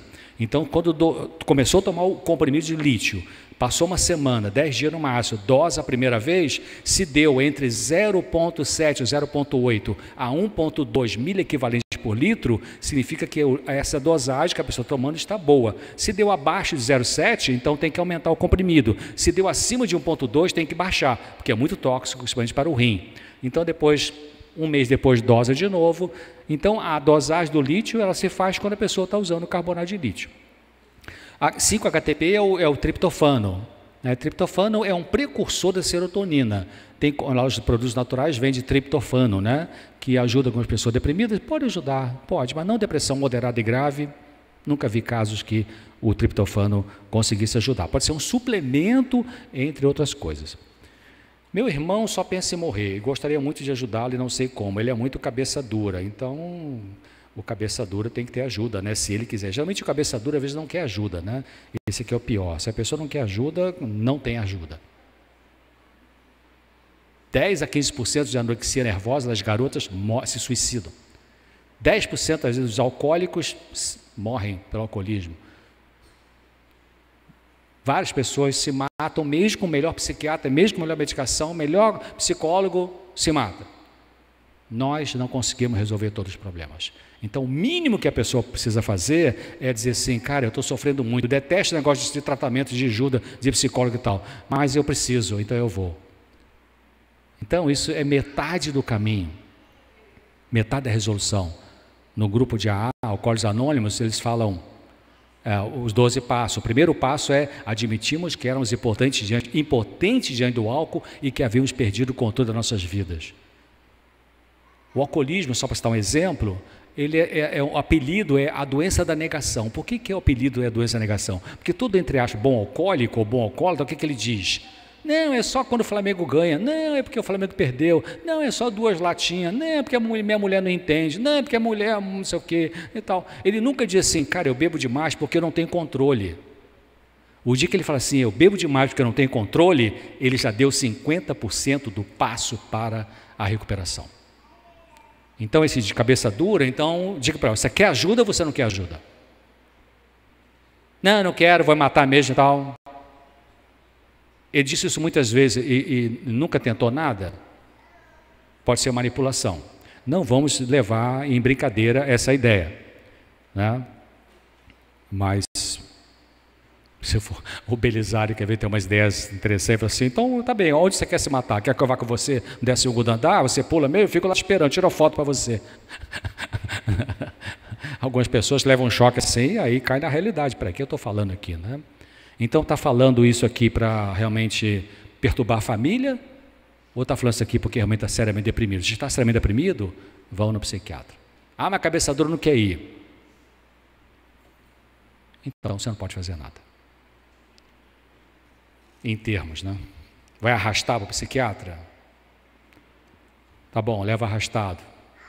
Pode funcionar? Pode ser, pode. Sonambulismo, já corri 3 km dormindo. Ô louco, como é que conseguiu isso? 3 km dormindo, já desenvolvi máquinas em sonhos. Isso é cognitivo? Não sei como você fez isso, eu não sei explicar isso não, você é neurologista, viu? Cognitivo? Não sei. Sim, porque quando a pessoa está sonâmbula, ou quando está dormindo, você tem muitas ideias, né? Tem a fase do sono REM, que produz muitos pensamentos ali. Tem pessoas até que são artistas, né? Compositores, que acordam com a música na cabeça. Vai e escreve. É cognitivo? Bom, eu sei, cognitivo mas agora o que está por trás aí não sei. No slide de medicação, o último item era suplementos. Qual a importância deles no tratamento e como usá-los? Já falei do triptofano. Ali eu coloquei um medicamento, esqueci agora o nome dele, que estava sendo usado nos Estados Unidos, eu estava lá quando a médica americana usava e tal. Mas os suplementos, eles são...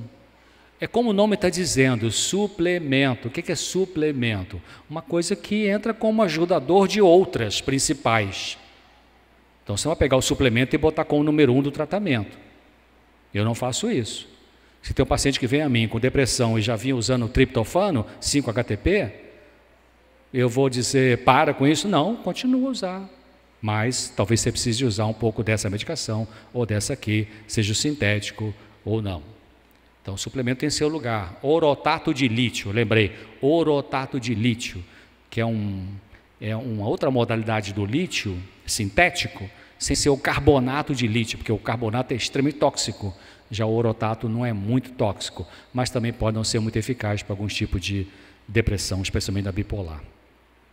A depressão do trabalho, que também tem que pensar o seguinte, queridos, às vezes pensar, doutor, eu fui em um monte de psiquiatras, usei um monte de remédios de tarja preta, tinha depressão, nada resolveu, aí eu fiquei 3 meses muito mal, resolvi não ir nada mais, não me tratei nada, tomei nada, mas continuei deprimida, aí fui lá no terapeuta natural, não sei das quantas, eu usou iridologia ou não, que é um negócio que não é científico, né?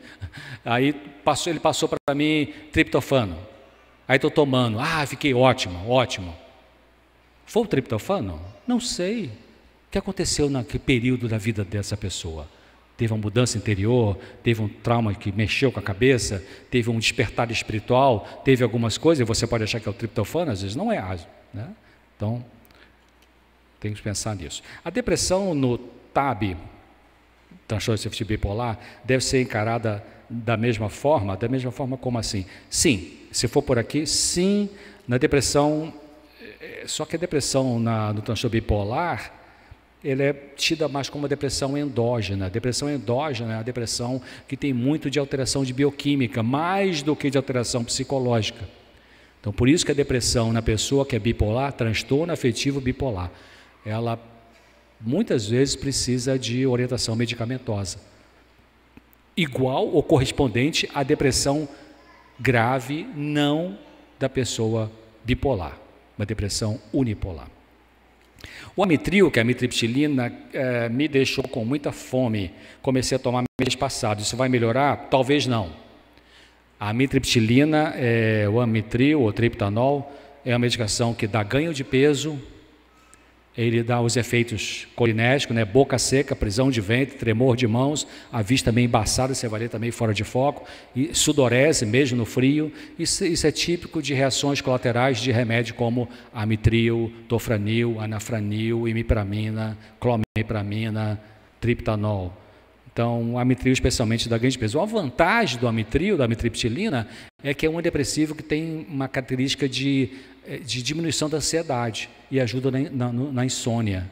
Eu tenho um paciente agora de uma igreja evangélica, ele toca na banda da igreja e ele usa, já veio a mim, já foi usar de drogas e tal, uma complicação na vida, mas está estável, usa amitril à noite, a amitriptilina, e ajuda no sono. Então essa é uma vantagem que terá do amitril. Agora, em relação ao ganho de peso, por causa da fome, né? Eu estou com muita fome.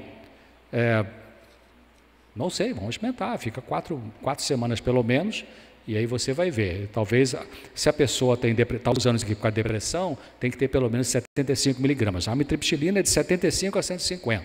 Começa às vezes com 25, depois passa para 50, e a gente vai vendo se é melhor ou não, se não melhorar passa para 75, mas realmente ganho de peso, fome tem a ver com essa medicação. Aí você vai compensar uma dieta, tem que ver que é com o mal menor, né? O mal menor, né? Se a medicação te ajuda na questão depressiva, mas está dando um ganho de peso, então você vai fazer mais caminhada, você vai fazer uma dieta e segurar a boca, o que não é fácil, é verdade, mas é uma tentativa, já que o time está ganhando com essa medicação. Ou discutir com o seu psiquiatra, ver se dá para usar o mínimo. Qual é a dosagem mínima que dá para usar e ter efeito terapêutico sem dar tanta fome? Às vezes tem uma modalidade tipo assim, tá bom, se ele passou 75 mg por dia, então você pode discutir com o seu médico, será que se eu usar manipulado, então manipulo de 50 mg, um dia 75, um dia 50, um dia 50, talvez possa diminuir esse efeito, né? É desagradável. O que fazer quando quero e preciso dormir e os pensamentos vêm exageradamente e não tenho paciência para levantar para dormir, aí me tira mais o sono. Em outros horários também já antecipo tudo que possa obstruir meu caminho. Pode ser que seja o SPA, né? Síndrome do pensamento acelerado. O Dr. Cury fala muito disso num dos livros dele. A síndrome do pensamento acelerado tem muito que ver com eletrônicos, exposição eletrônicos. Você está sempre no iPad, sempre no iPhone, sempre no Facebook, sempre no celular, sempre na internet, sempre na televisão, sempre, e aí muita informação, né? Tem canal de TV que está o locutor falando, em cima passa mensagem, embaixo passa outra, e 3 coisas ao mesmo tempo ali.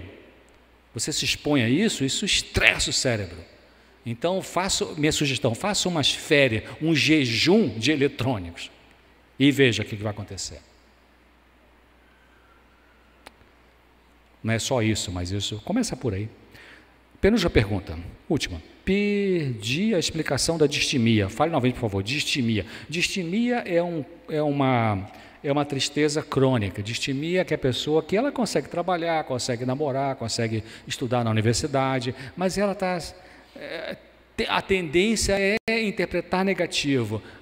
Estava tão bonito o sol, agora acho que vai chover. E vai chover, vai ser um domingo horrível, né? Enfim, o copo está com metade de água. Que droga, está faltando metade de água. Mas não olha a outra metade que tem água, né? Não olha que vai ser bom chover, porque hoje está tão calor, é bom molhar as plantinhas. Quer dizer, olha para o negativo, a tendência é olhar para o negativo, né? O pensamento é predominantemente melancólico, né? Mesmo sendo a pessoa que tem um bom trabalho, tem um bom desempenho profissional, tem um sucesso financeiro, enfim, profissional, mas ela é uma tendência melancólica. Esse é o distímico, né? Então, como é que vai corrigir isso? Vai corrigir isso. Se é uma coisa grave, que já está invadindo o funcionamento da pessoa, trabalho, família e tal, talvez tenha que entrar um pouquinho de psicoterapia e medicação. Mas se é uma coisa moderada, então ela vai ter que ser ajudada nessa questão de avaliar os seus próprios pensamentos. E começar a mudar os pensamentos, sim. Cultivar gratidão, como eu falei. Deus, obrigado que eu tenho meio copo de água, né? Deus, obrigado que meu carro é 1994, mas ele anda muito bem, está legal, não queima óleo, maravilha, não preciso ter um Honda CR-V, sei lá, 2029. Né? Então, esse trabalho pessoal é insubstituível. Ok? Gente, muito obrigado pela atenção de vocês, espero que eu tenha colaborado com algumas ideias, agradeço mais uma vez a Deus e ao Ministério da Mulher, através da Ana, por essa oportunidade de estar aqui com vocês. Eu peço orações para mim, para minha família, porque a guerra é real e oro por vocês aqui da Igreja da Barra. Muito obrigado, fiquem com Deus.